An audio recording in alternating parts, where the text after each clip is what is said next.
Morning, Pathophys. It's Wednesday, 1st of April.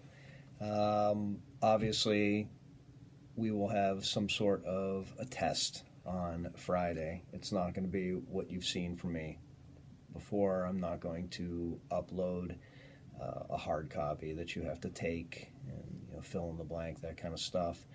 It's going to take on a form of more of a question and answer assessment, kind of a critical analysis type of assessment, where I'm going to ask some questions related to the material in this chapter, and you will have to give me your best answers. Again, I'm not grading this in a way where I'm going to be nitpicking your questions, your answers rather. I'm looking for your thought process. I'm looking to see that you are putting some effort into this, and that doesn't mean I need volumes of writing. It just means that I need to see your thoughts as best as you can. So what I've done is I've broken it down. The review for this chapter is on Google Classroom. It is posted with the notes. So if you scroll down through the notes, it should be at the very end. I've printed out a copy here for myself.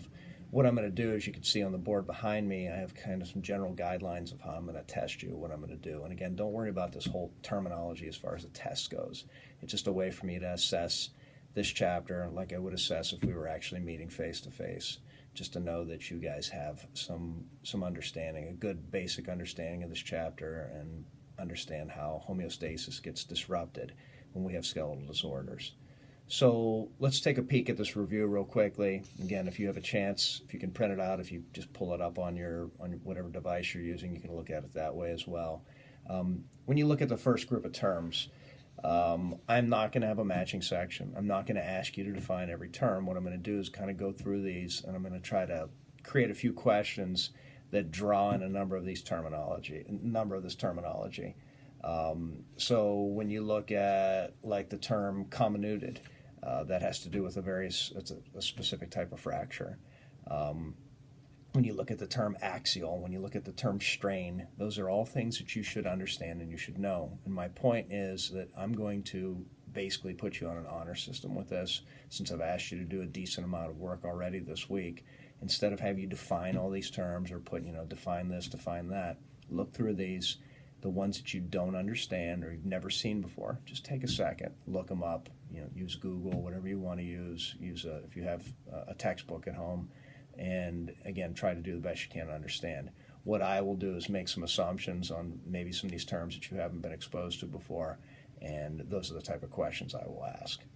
All right. For the second set of terms, as you can see, there's a large list of bone disorders, and what I've done in the past is, after students would give their presentations in class, I would do like we did on the last test. I'd have a list of the diseases. You'd have to match the diseases with their description. So what I want you to do in this section, as you can see, I'm going to pick 3 or 4. I'm going to do the best I can to make sure that they have that full range, that question that I asked you earlier in the week, what's the skeletal system do? I want to see diseases, or I'm going to pick diseases that I feel encompass those functions and disrupting those functions. You might have a couple different classifications. It might be some that are endocrine related, as far as calcium uptake or storage goes. It might be ones that are about malnourishment. I haven't decided what I'm going to pick yet. I may pick one of the diseases that you did, but at the same time, I'm going to look through this list. I'm going to pick 3 or 4, and I'm going to ask for a basic short summary. A few sentences for each is fine. I don't need, again, another project being done here. I just want you to understand how these diseases disrupt homeostasis.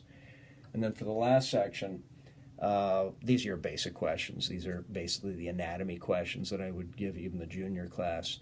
I will pick a couple specific things from here that, again, cover this range of questions, and again, allow me to understand that you know this at a deep enough level that I feel comfortable moving on to the next unit, moving on to the next chapter.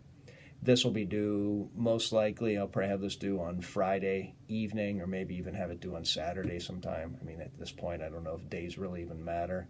I'm going to try to do the best I can to have something for you by the end of the day today, the test for you, so it's ready to go. If not, first thing tomorrow morning. Due date, like I said, will either be Friday at 11:59 p.m. or Saturday 11:59 p.m.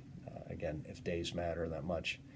And again, if you have any questions, please feel free to reach out through Google Classroom, through email, whatever. And if there's something you're having difficulty with, let me know.